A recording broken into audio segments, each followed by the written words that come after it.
Hello and welcome to Care and Wellness Connection. Care, Wellness and Empowerment. Conversation with Nene and Iyon Care. I'm Nene Obibi Modi, registered nurse, health coach, and founder of Iyon Care and Undoma Wellness. This podcast is for family caregivers, healthcare professionals, leaders, and anyone trying to care for others without losing themselves in the process. So, across Nigeria and the UK, many of us wear that busyness like a badge of honor. We work long hours,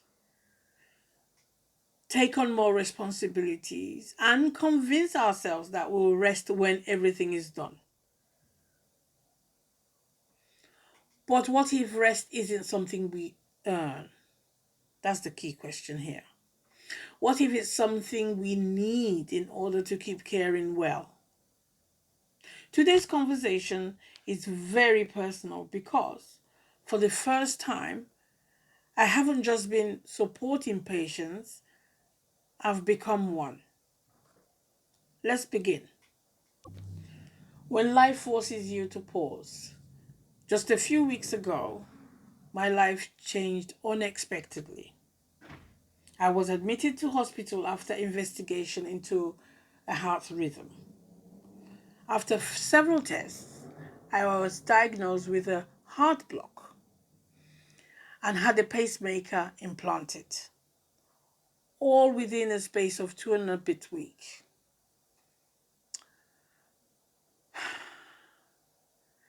As a nurse, I understood the procedure. I knew the clinical pathway. At some point, I was even discussing with the medical team to actually be sent home and managed from home. I understood the risks and the recovery. But understanding something professionally and living through it personally are two completely different experiences. When I came home, I actually thought the hardest part was over. It wasn't. The hardest part is learning to stop. I couldn't drive. I still can't drive. I couldn't go back to work. I couldn't exercise the way I normally do, my routine. I couldn't even lift my arm properly, my left arm.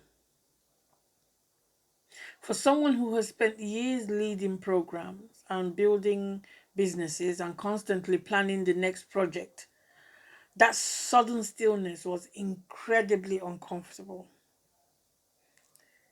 It made me realize something. I had become very good at caring for everyone else. I wasn't nearly as good at caring for myself. Rest isn't laziness. One of the biggest myths we believe is that resting means being lazy, that you're lazy, especially if you're a caregiver, especially if you're a nurse, especially if you're leading teams or running a business. We measure our worth by how much we've accomplished, how many emails we've answered, how many people we've helped, how many boxes we've ticked. But my body reminded me of something very important. Healing is actually hard work. Rest isn't doing nothing. Your body is repairing tissue, reducing inflammation, restoring energy, managing stress hormones, building resilience. That's work. I've had to slow down. I've spent time sitting quietly in my garden. I've actually used the garden. I had all the furnitures in the garden and never actually sat out in the garden until this episode in my life. Something I realized I'd hardly done, despite investing so much is this in this outdoor space is actually sitting there.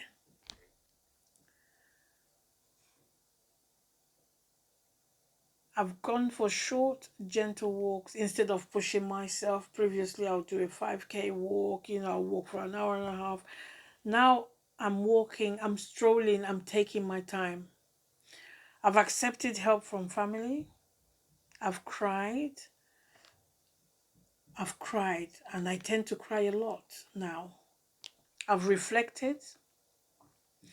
I've simply sat in silence. No, none of these things appear on my productivity tracker. None. But yet, every one of them has been part of my recovery. Sometimes the most productive thing you can do is pause. 3 lessons my recovery has taught me. Lesson 1. Your body whispers before it screams. Looking back, there were signs: fatigue, reduced exercise tolerance, feeling unusually tired. Many of us dismiss these things. We tell ourselves we're just busy, we're just getting older, it's just the menopause. That's what I kept on telling myself. We need another coffee. I always used to have 1 cup of coffee a day, but many would say we need another coffee. We keep going. Please don't ignore what your body is trying to tell you. Whether you're a caregiver or the person receiving care, your health deserves your attention. Lesson 2. Rest is preparation and not punishment. I used to think slowing down meant falling behind because you have time scales, you have trackers. Now I see it differently. Rest prepares us to think clearly, to lead well, to care safely, to make better decisions. Rest is not the opposite of productivity. It's what makes sustainable productivity actually possible. Lesson 3. The caregiver also deserves care. This lesson actually sits at the heart of everything we do at Aeon Care and Undoma Wellness. Family caregivers, professional caregivers, healthcare staff, nurse leaders, we spend our lives looking after other people, everyone else. Yet many of us don't know how to receive care ourselves. I actually did a TikTok video on how embarrassed I was of being admitted in hospital when I was. We often wait until burnout, illness, or crisis forces us to stop. What if we didn't wait? What if we built rest into our lives before our bodies demanded it? 3 practical tips you can start today. 1. Schedule rests the same way you schedule work. If it isn't in your diary, it usually won't happen. Protect your time. Treat it as seriously as any meeting, I guess. 2. Pay attention to your body's signal. Persistent fatigue, poor sleep, brain fog, feeling emotionally overwhelmed. These are information. Don't ignore them. Seek advice early. 3. Give yourself permission to receive help. Whether it's asking a family member to support you, delegate at work, accepting practical help from friends, or simply allowing yourself to rest without guilt. Receiving care isn't weakness, it's wisdom. Now, I would like to leave you with a thought. Imagine a daughter in London trying to support her aging mom in Nigeria.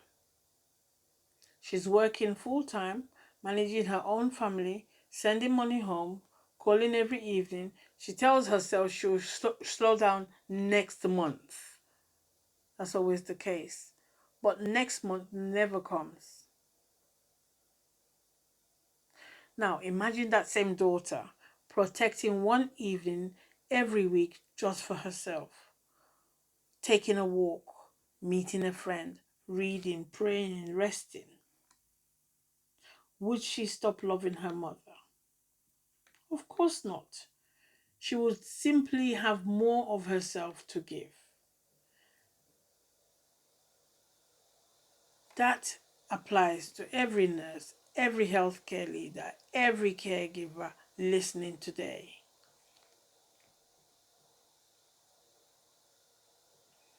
I would like you to think about this question.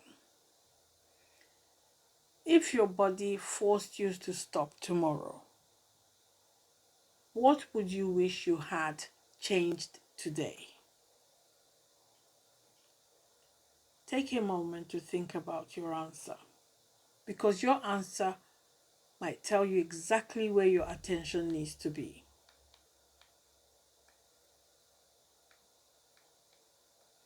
This experience has reminded me that life can change in an instant. The emails will wait, the meetings will wait, the business plans will wait, your health may not. If you're listening today and you've been feeling exhausted, overwhelmed, or simply running on empty, I hope this episode gives you permission to pause. Not because you've earned it, but actually because you need it. And because people who depend on you need the healthiest version of you as well.